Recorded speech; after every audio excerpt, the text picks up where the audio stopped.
Facebook Live. Coach Rick here, and I'm joined by Coach Kate. Kate, how are you doing tonight? I'm doing great. I'm excited to talk about foods. Yeah, I am too. We are really looking forward to talking about comfort foods, or let's be a little bit more specific, Kate, about the topic here, preparing HMR foods in creative ways that really satisfy you, just as the comfort foods that we all know and love do. So, as many of you know, I'm hearing a little echo. Let me just, I don't know if that's me or you. I don't think that's mine. You sound good now. There we go. Guys, for those of you, many of you know who are watching, we tried to do this episode a couple of weeks ago, Coach Nancy and Coach Annika, and it was going to be fantastic. We were so excited about it, and we had technical difficulties. And to this day, I'm not sure if we even still know why it didn't go. But this is a topic that cannot be denied. In the box, comfort foods. So our goal here is to share with you and to gather from you as many in the box comfort food recipes as we can during our time here. The idea is for you to find new ways to really enjoy what you're eating while you're still either losing weight or managing the weight you've lost. Can you imagine that? Managing your weight with comfort foods. That's our goal tonight. And we need our people's help with this, Kate, don't we? Yeah, we are looking for your participation, for you to share with us some of your tried and trues. I would also love for everyone to take on a personal challenge to identify 2 to 3 next steps, something that you will try that you can be excited about making. So write it down, get your grocery lists out. Tonight is going to be a fun one. Absolutely. I could tell you, Kate, already just in preparing for this, and I've just been thinking about healthy in the box comfort foods so much leading up to this. I already came up with a few things, just some of the examples we got from people in the community, from our own staff. So I think it's going to be an easy ask to identify something for people who are watching that may not be in your regular routine for you to try to see if it's something you want to add to your routine. Absolutely. We already have a ton of people joining us. We have Coach Dara, who was featured on a recent Facebook Live. Jennifer, so funny. Sorry, I'm late. It's 2 to 3 past. You are great, Jennifer. We have Bob. We have Cheryl. Susan, our fellow gal from Massachusetts, recent success story on. Great. I should say, as people are joining, if you're not one of our regulars, we know everything about our regulars. If you're new to this space, let us know what phase of the program you're in, what state you're from, maybe even how things are going so far. So, and we hope that this will be a really helpful episode for you. And Barbara even just asked, will this be for decision-free? And we'll make sure to share lots of decision-free suggestions. And then also make note for when the time comes that you transition to healthy solutions or phase 2, you'll have some variations to some of your favorite recipes, Barbara. Yes, absolutely. We're going to do the dance between decision-free and healthy solutions. But make no mistake about it, we are talking about in the box. We wanted to take all guesswork out of the preparation and the calorie estimations of these foods. If you're in the box, you're going to be eating low-calorie foods, and it's going to support your goals, whatever they are in the program. So again, HMR comfort foods to support weight loss or weight management. Hopefully we cover a ton of different ideas here, Kate. Just if anyone who's watching feels like, boy, it's going kind of fast, I wish I had written that down. The video will be available to rewatch after, so you'll be at your disposal. All right. And I also just wanted to chime in, Rick. We have Coach Sandy on the feed. Yes. She'll be offering comments and certainly sharing some of her recipes and strategies. Coach Annika, who prepared a ton of things for this presentation. She's actually teaching a phase 1 group right now, so she couldn't join us, but I sort of feel like she will be with us in spirit. And Coach Nancy too. A lot of the recipes are hers as well. That's right. We're going to actually share some that they had prepared for that last episode. All right, let's get right into it. We're going to ask for a lot of audience participation here. So here's the first question, and it relates to your preferences around what you like with comfort foods. In a moment, we're going to share the results of a poll that we did 2 weeks ago, which asked people what kind of comfort foods they lean towards. And we're going to repeat that question here. So we would like you to respond right now in the comment section. So get prepared. And here's the question. If you had to say you're probably a bit of both. But if you had to pick one over the other, are you more of a salty, savory comfort food person?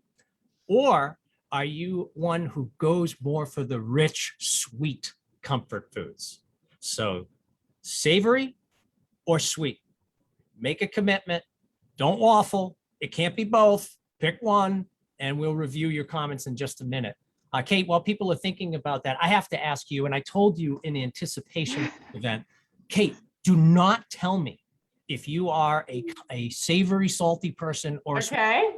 because I realized, even though we've worked together for so long, I didn't know which one you were. I look at your incredible posts on our Facebook page, and you have like a library of shake recipes. So I'm thinking, well, sweet, and she loves the sweet. But then you also have this encyclopedic list of entree recipes too. So there's a plug for savory. So please, break in here, Kate. Are you, if you had to say on a desert island, you can only have savory or you can only have sweet, which one is it? I wanted to say both. I had different phases of my day where I swayed back and forth. And it ultimately came down to sweet. And here's why, Rick. First, I was thinking if I had comfort foods, high calorie ones on the counter, and I were to walk by savory versus salty, savory, salty versus sweet. Yes. Which one would I finish to completion? Would it be the pizza fries, savory, salty? Would it be the apple pie chocolate cake? And I knew in doing this example that I would eat the entire apple pie chocolate cake.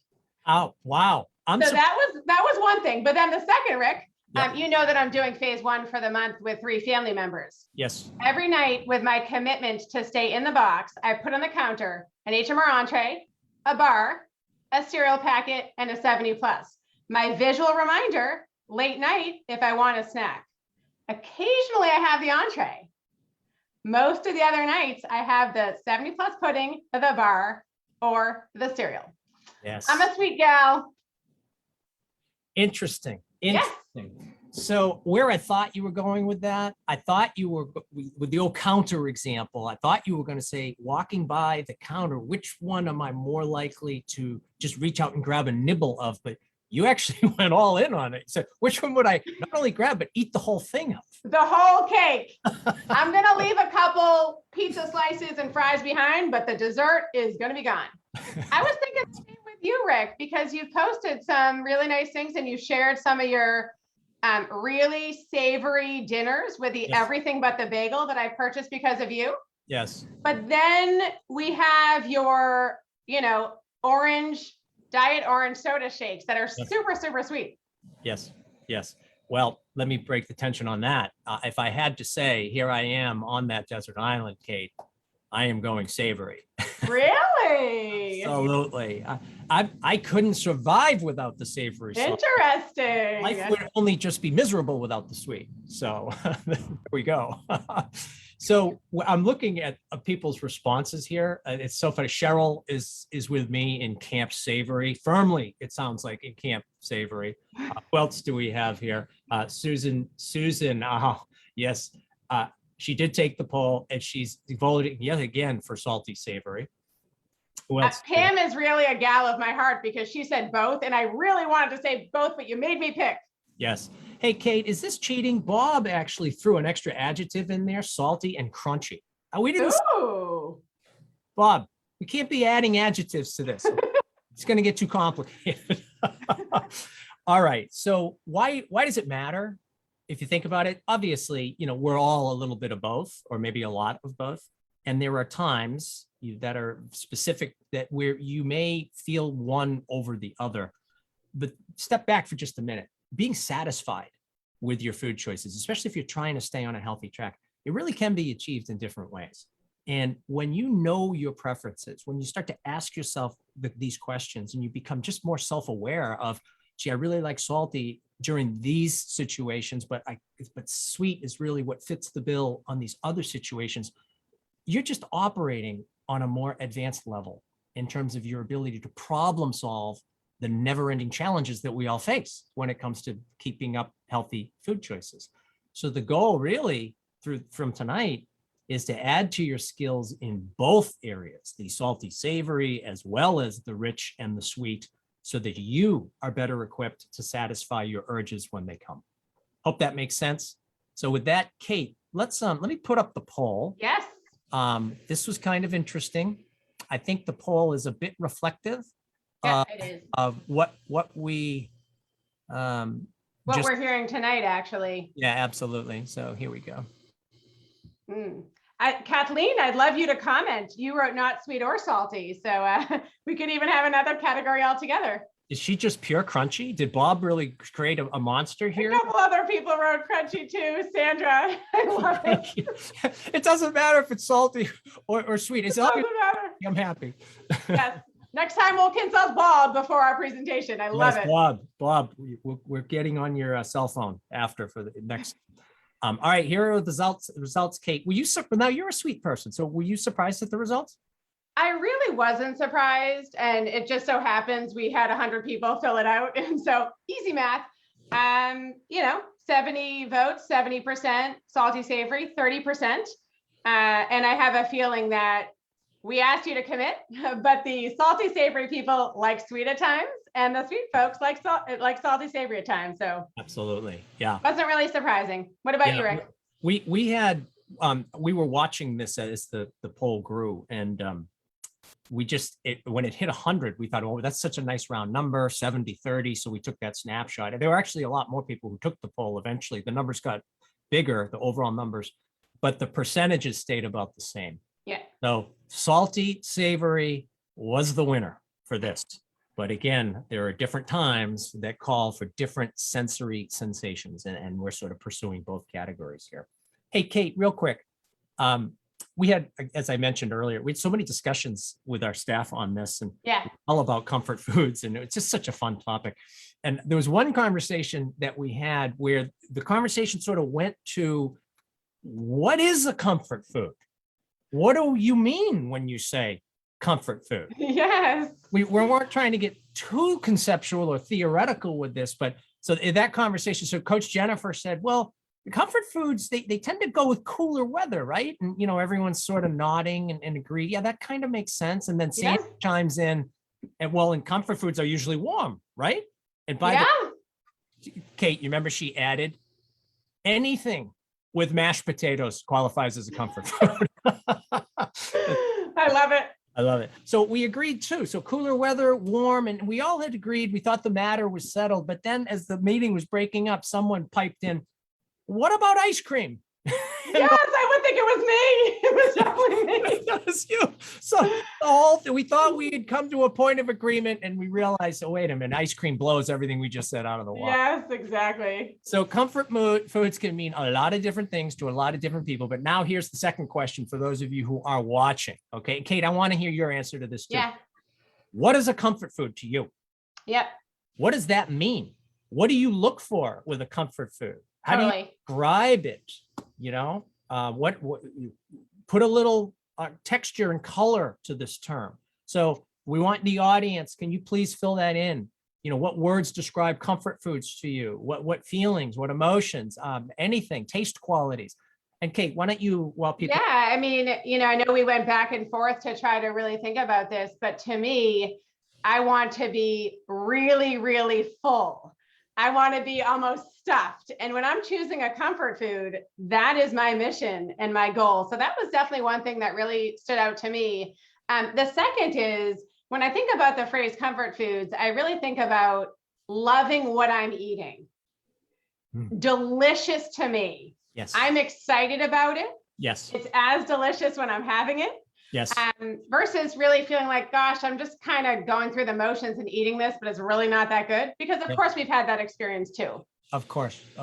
So on your first point, to be full, I mean, that makes perfect sense. If I'm sitting there eating a comfort food and then it's gone and I'm not full, I'm still hungry and I want more of it, it did not accomplish its mission. No, it did not. It's just that simple. Epic fail. Epic fail. Yeah. And then really liking it. I mean, and we're going to actually come back to share a survey that you stumbled upon, Kate, and we'll make this available for the audience too. It's a wonderful article on comfort foods. They actually sort of dive into some of the different characteristics of that. But let's first see what our audience had to say. Yeah, we have some really great ones. It's wonderful for Jackie because she said my comfort food is soup. And we were planning to feature some HMR soup discussion. Kathleen also said soup. So that's really interesting. We did have Pam wrote, oh, ice cream. So she was that person in the meeting like me who She said, distracted with you, yeah. comfort food can be cold. We have Dana who just came right out and said burgers. Dana, way to bring the truth. Like the specifics. Yes, burgers. It's just that simple. I like how Bob wrote, I'm missing the candy corn lately. My God, I can't imagine the challenge if they came out with the new crunchy candy corn, Bob. Thank God that hasn't come in yet. What else do we have? Coming. Sandra even is already diving in with a great recipe. So again, folks can already start taking note. Chocolate shake skinny mint, chocolate chip flavor. So we're going to also get some really great ideas to fill the void of the need, the comfort foods. Barbara went right to the descriptors here. Creamy. I saw that. Textured and a wonderful aroma. Check, check, and check, Barbara. That all fits my bill for comfort foods. Well, let's Kate, let's look at that survey that was in that article. Let me just pull this up here. And, so they describe the comfort foods. Now, there's a lot going on with this slide, but the title kind of says it all: why we eat it, comfort, nostalgia, or taste. Candace even wrote, comfort food brings happy memories. Yeah, that's a big one. We'll come back to that one. Some of these comments are really funny. Just over 2,200 people in this survey, and they got people from all 50 states here. So this is a nice wide representation of Americans. So the comfort, just reading some of these, it makes me feel warm and full. I mean, warm and full. That speaks comfort, doesn't it? Definitely. Boy. And then I like this one. The cheese brings a great level of emotional comfort. There's an undeniable emotional component to that. That sort of brings us to the next category here, nostalgia. Yeah. Every one of these is good. Reminds me of good times. Reminds me of when I was younger. It reminds me of my family. It reminds me of my grandma. It reminds me of giving. And that's an undeniable aspect to comfort foods. There's something about the emotional comfort of these that goes beyond the taste. But then, of course, there is the taste. Do you like some of the quotes there, Kate? Doughy deliciousness. Greasy. Yeah, greasy. Yes. And then, of course, it is warm, tasty, and filling. So beautiful. Love it. Where are the leafy greens? I'm confused. Yeah. I figured that would come out high on the list. Other reasons to eat those, maybe not high on the comfort food list yet, unless we can sort of sneak them in with the new mac and cheese, maybe. That's funny. All right, so let's just step back for a minute. For those of you who've just joined us, first of all, let us know you're here. We'd like to know if you're here. Tell us what phase of the program you're in, and also what state you're in. We'd love to just see how wide the net is cast here during these events. We're talking about in-the-box comfort foods, and we're going to start by brainstorming all the different ways that you can make comfort foods using HMR shakes. We're focusing on the sweet, and the rich initially, and then after we cover that thoroughly, we'll move into the savory and the salty. So here's my third question, Kate, for our people watching. Yeah. When you are craving a comfort food that's sweet, so it's one of those times, I want something sweet and I want it now and I want it to be a comfort food. What is your go-to shake? I would say the one that I've been doing most frequently is the vanilla chai tea. If you guys can see it, it is so easy to make. In the evening, I just steep a decaf chai tea. I actually like to do 2 cups of water because I like my shake to be really big.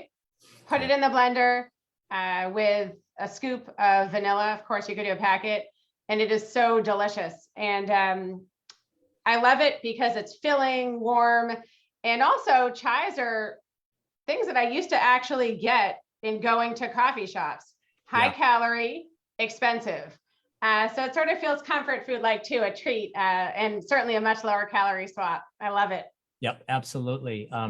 We've got from Sandra, a chocolate shake with skinny mint chocolate chip flavoring is my new go-to.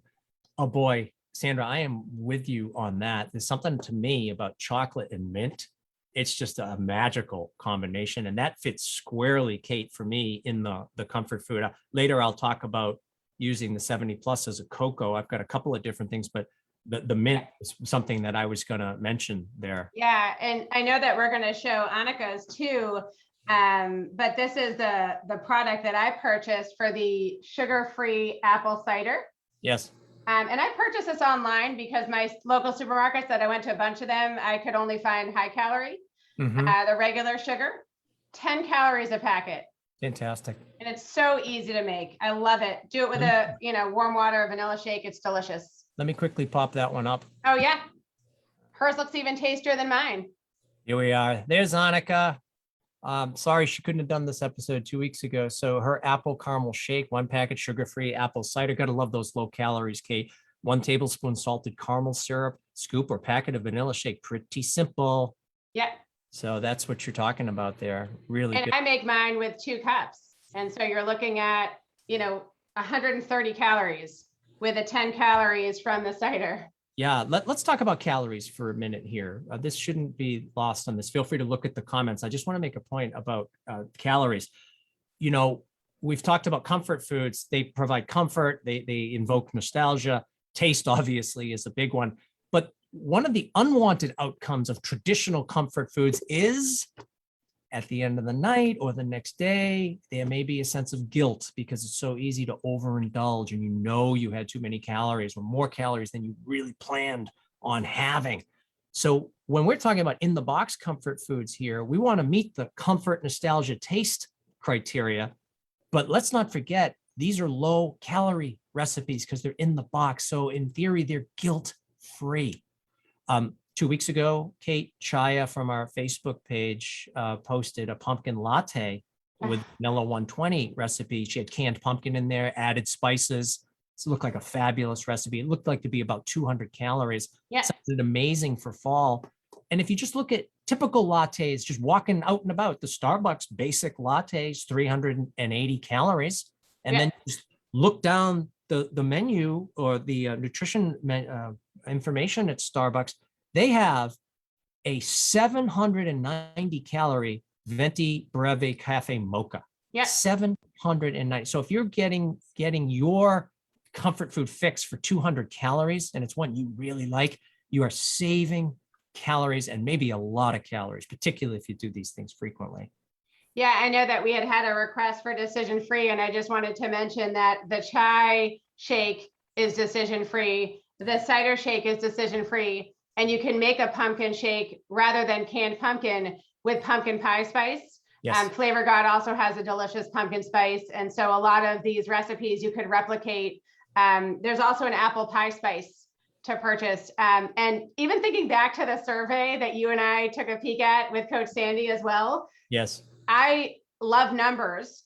And I looked at every single one of those examples. Yes. And every single one was 100 plus calories an ounce. Yeah, there wasn't a single one that was. Yeah, you're talking about the top comfort foods that people reported liking the most. Yeah, liking and consuming. Yes, absolutely. Yeah, what was interesting, and guys, we're gonna Sandy or Kate, if you could just post the link to that article. You want to probably read that; it's really good. But one of the fascinating things, did you see that they looked at the different generations and the types of the portion sizes that they liked with their favorite comfort foods? It was a straight correlation going from generation X all the way up to millennials. The younger you were, the larger your portions were that you said you liked to consume. Yikes. So the baby boomers, it was overindulging for everybody. Let's be clear about that. But it went baby boomers and it was like, twice as much of the normal serving. But then it was Generation X who ate more than the baby boomers with their comfort food. And then the millennials, which doesn't really bode well for the younger kids. Because if no, my kids are ages 2 to 11, so I'm in trouble. Yeah, people are anchored on bigger portion sizes, the younger folks today. Okay. Susan wrote, I had a Starbucks latte today, non-fat milk and sugar-free syrup. So there are also ways to make some of these traditional higher calorie things that we could find in our culture, even lower calorie without the HMR foods. And you guys probably know, I love my iced coffee shakes. It's like every few weeks I post it. And occasionally I'll search for myself to find a recipe for either a friend, a colleague, a relative. And I'm like, oh, I think I've posted this recipe 40 times. But that I know a lot of these recipes are going to be warm, and we think of, warm comfort foods, but ice cream and even, my iced coffee shake, it's just, I make it huge. I put 1.5 to 2 cups of iced coffee, a shake or two, tons of ice, and it literally fills my Ninja to the top, and it's so delicious and filling. So I just love it.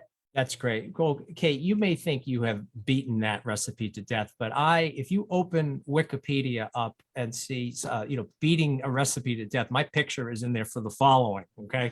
And forgive me for those of you, if there's anyone in my Tuesday weight loss group here, and you've been with me for a while, there was a while there when it was cooler last winter, Kate, where for some reason, I just wasn't tolerating the icy shakes like I had for the previous 30 years of my HMR experience. And so I got on a jag with using the 70 plus as a cocoa. But what my game was, because you do lose a little volume, right? No ice, you don't blend it, and it's not as big. You don't blend it with ice. My game that I was playing was how big can I make my hot cocoa where the flavor doesn't get compromised, but maximizing how much is in the blender. So here was my recipe. So I would use the Hershey's cocoa, very few calories to increase the density of the chocolate taste.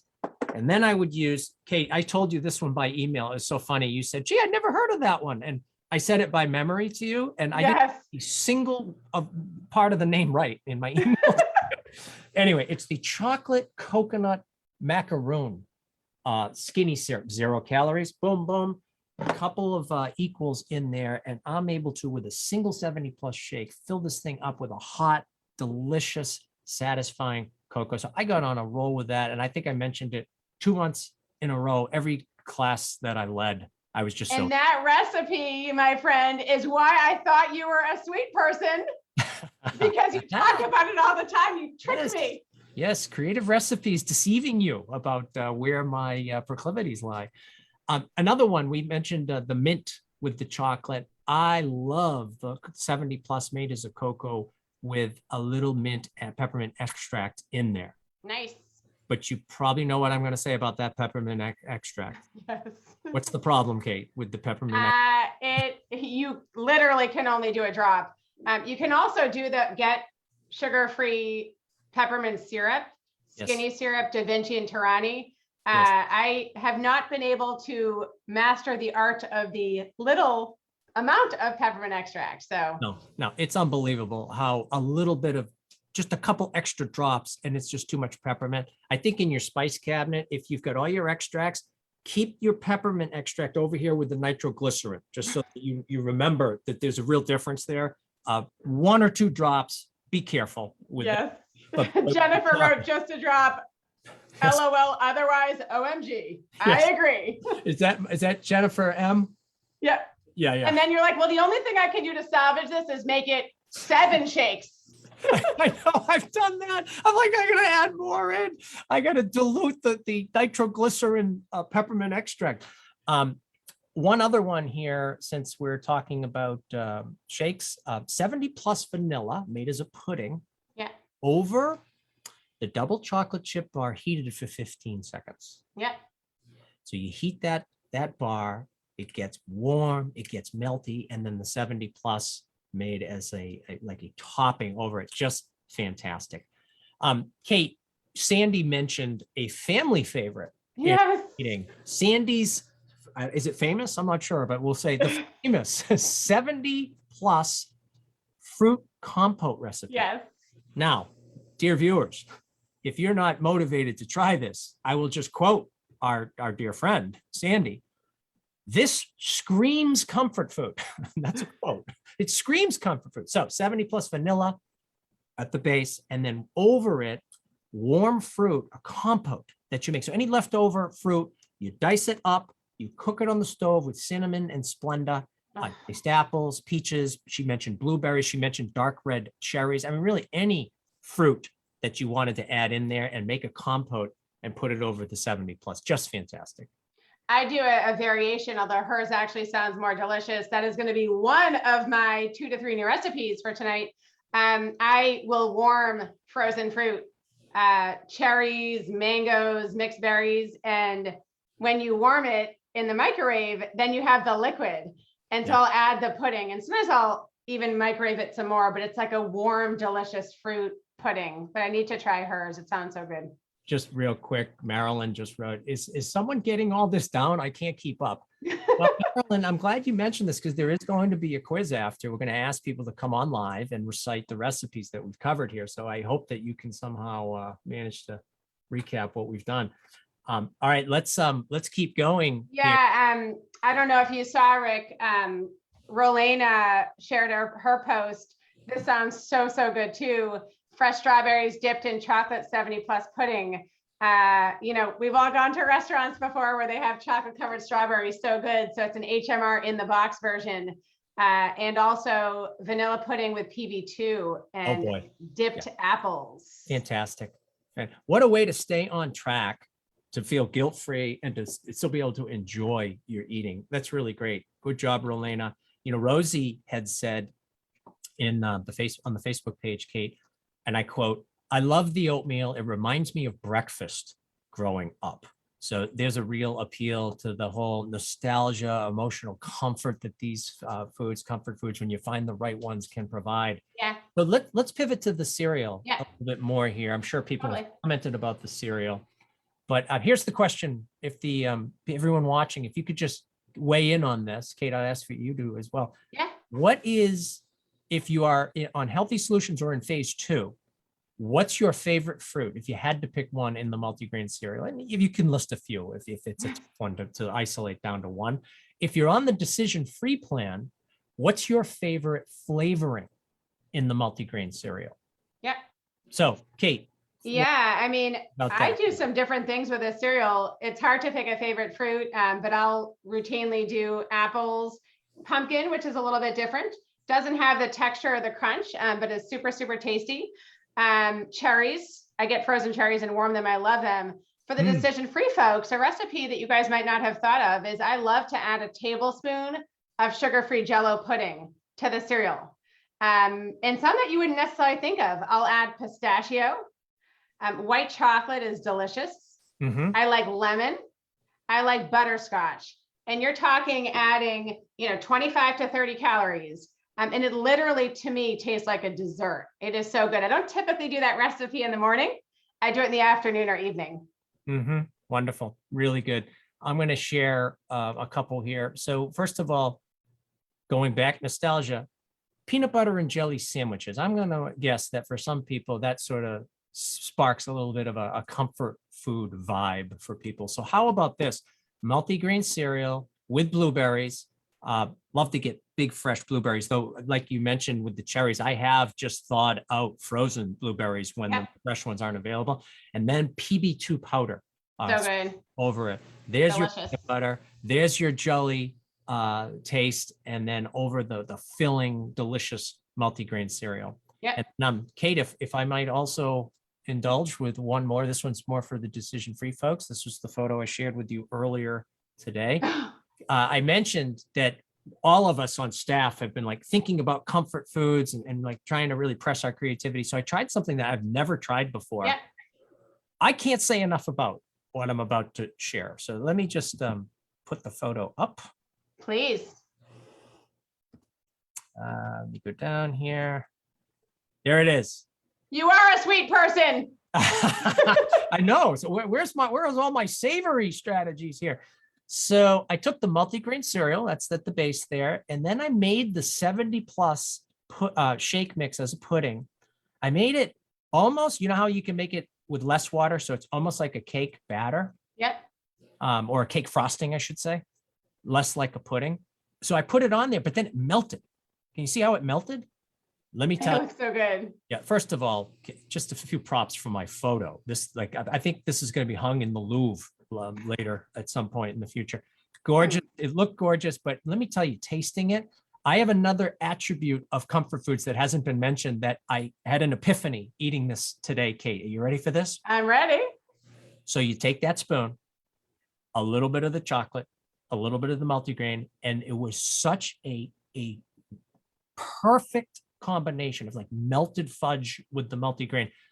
I noticed that I was eating it really slow. And I'm going to offer up a proposal to our everyone who's watching. Is that another attribute of comfort foods where it's so good and it's so delicious that you're actually savoring it while you're eating it? I know that was my experience while I was eating it.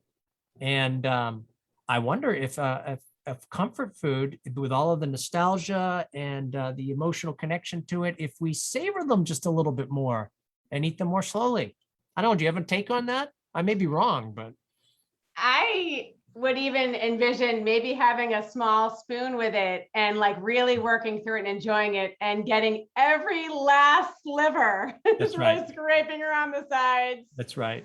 I actually did a couple of fun things with this cereal I don't typically do. My husband is doing phase 1 and he is flying tomorrow for 6 hours. I don't typically bake with the products, but I did a HMR cereal with a 70 plus vanilla and blueberries and pumpkin. That looks amazing. So this is 70 plus vanilla cereal with blueberries and canned pumpkin. Wow. And then I also did some cereal 70 plus vanilla with banana and PB2. And I wanted him to have some portable shakes on the plane. So, really filling that void because we know the snacks that they provide on the airplane. Those look absolutely unbelievable. Yeah. Really good. So cheers on the creativity, the imagination. And there's no question when you make the products, you could do it with you do it with any of the shakes. You could do it with the multigrain cereal. You can turn the shakes into like baked goods of a sort, right? That's probably the term that we would use, right? That's pretty fair to say what you just did. So if you're doing that, then you're creative, and that it just shows that you're all in on this by doing that. It also sort of fills a gap that sometimes you just need something like that. I bet you that will make a huge difference for Dan. Yeah. Lane. I do think though that there's just a brief cautionary note that we should throw out there, which is when you make them things like that, the calories per ounce do go up because there's less butter in them. Compare that with a blended shake, for example, or a multigrain cereal. Obviously, there's a whole lot more water and fluid in those made that way. So the calories per ounce do go up. So I think if someone were doing that all the time with their shakes, I might say, let's also keep developing skills with the high volume blended shakes, just so that you can be really full on even fewer calories. Yeah, I froze the remaining in baggies to know that, 2 of the cookies equals 1 shake, and then to be able to take them out when needed at a strategic time. Yep. All right, let's I'm going to keep going here. I want to show another quick one. One of Annika's recipes really struck a lot of us. It was the overnight oats. Yeah. Here we are. Really good. Yeah. So this was just really creative. So the multigrain cereal, she's got the apple diced, tablespoon of PB2. You can see what she does there. She does it the night before. Yeah. So it's ready for her. And she really enjoys this. And there's like a nuttiness that the multigrain cereal seems to take on overnight. And it's just, let's not miss the obvious part here. It wouldn't be here if it wasn't a comfort food for her, but the portability of this really is very useful, wouldn't you say, Kate? Yeah.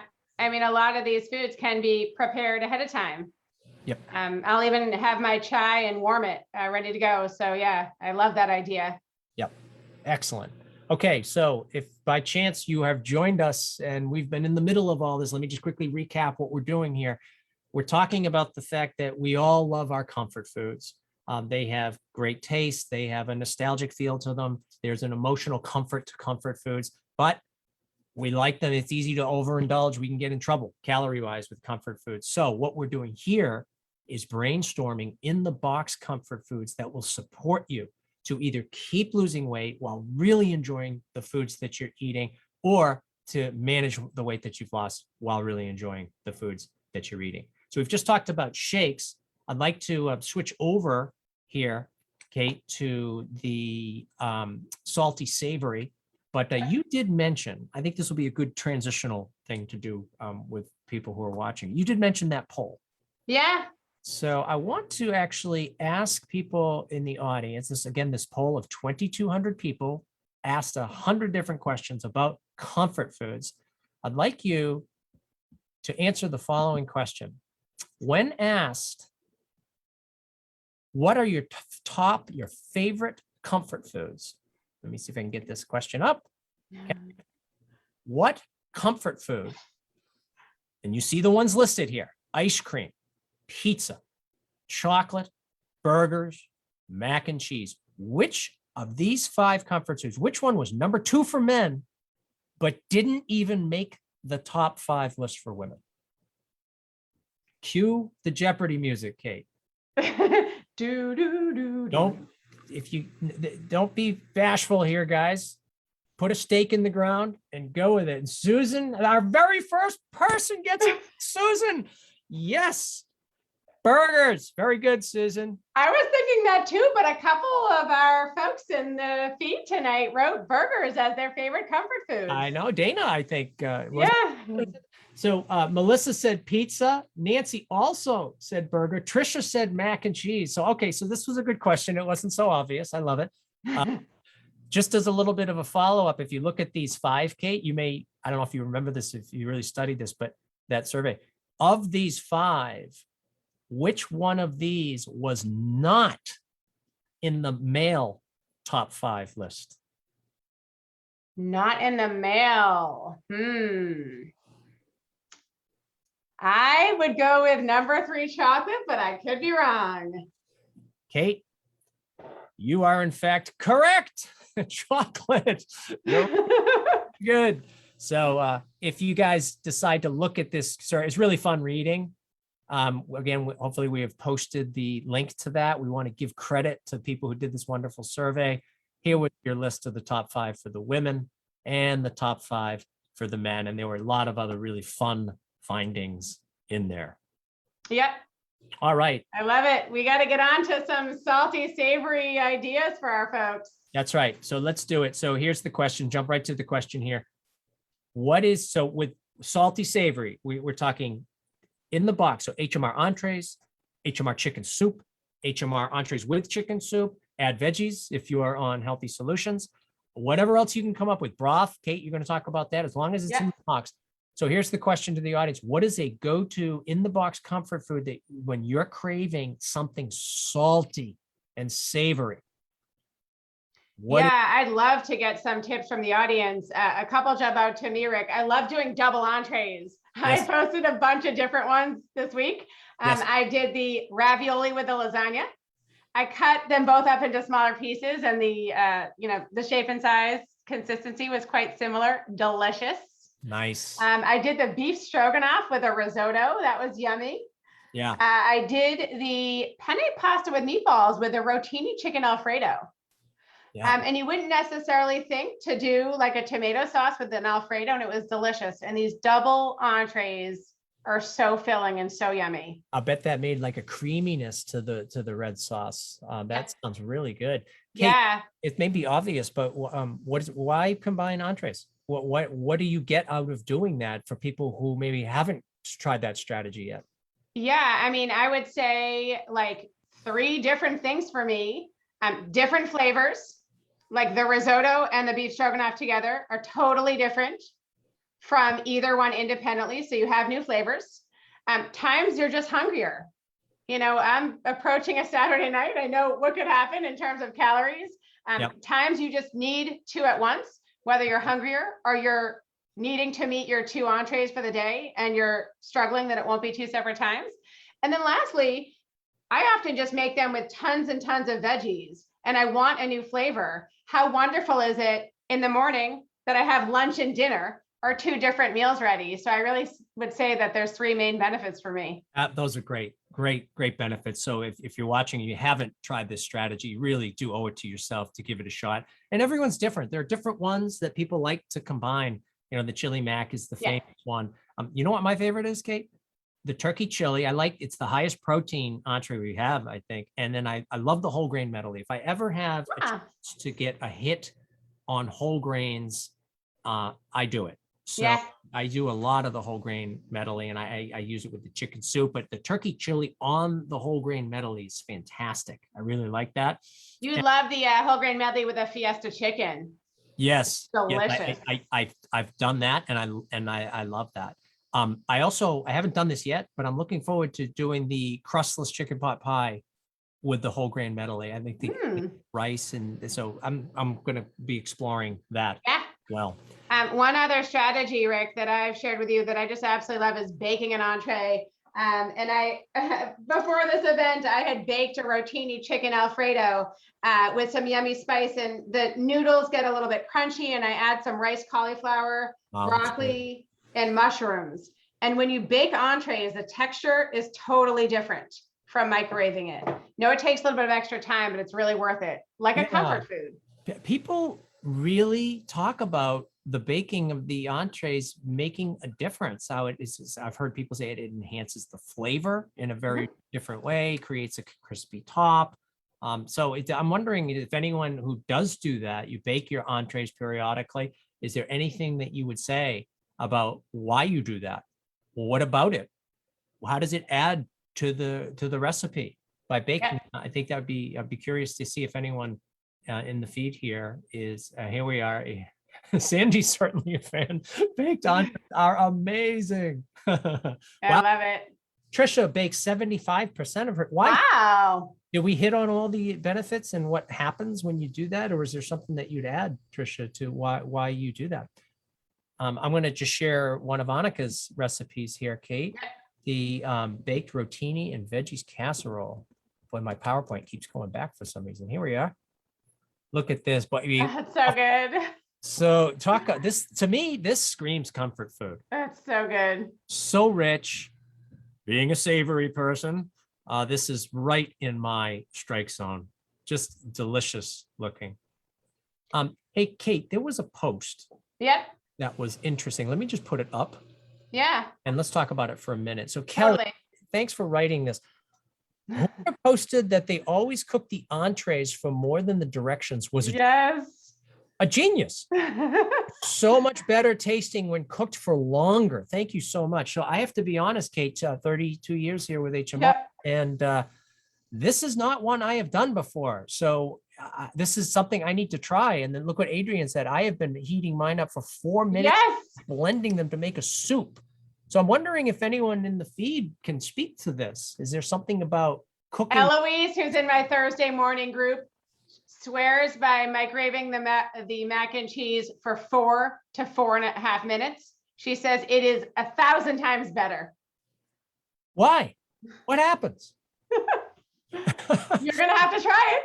I'm going to have to try it. Okay. One other just plug for the baking, because if you look at Annika's recipe, she does a sensational job at making batch recipes. So my double entree with veggies was 2 meals, but you could do 4 entrees, decision free. You could do 4 and tons of veggies. You can do as many as you need to actually have them available for many sittings. So it's a real efficiency. Marilyn, I bake and broil them all the time. Yeah, great. These are such great suggestions. I love seeing folks' recipes. Shane, I even used the sugar-free barbecue sauce today in my entree. I think I heard about it from you, the G. Hughes. Delicious. We have some really nice recipes. I hope folks will take note. Melissa, 15 minutes at 350 in the toaster oven, so you can plate it and it feels like real food. We bake every meal. Wow, that's great, Melissa. Wow. Really awesome.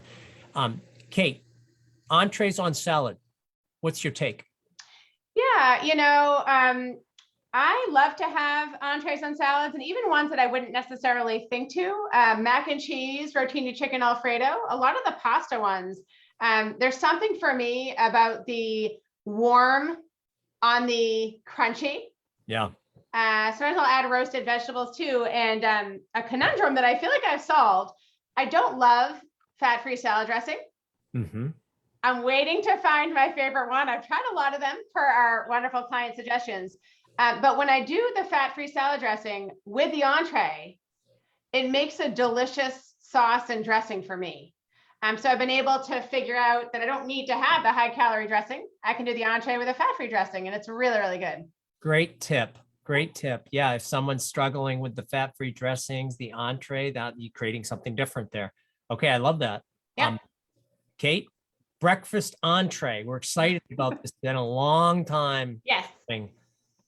Tell the story. You're supporting your husband to be on the diet. You posted a fabulous video. I love that. Kudos to your camera person, by the way. They did a fabulous. Who was my son? He's very tech savvy. Oh, he did a really good job. He was zooming out. It was very professional. I think he had a real couple of dolly shots there. Wonderful. So say a little bit more about the breakfast entree and just your experience with that so far. Yeah, I mean, I love the breakfast entree. Our clients have been asking for it for a long time, and it's amazing to have it. My experience has been a little bit different. I have tended to do it myself for a lunch or dinner.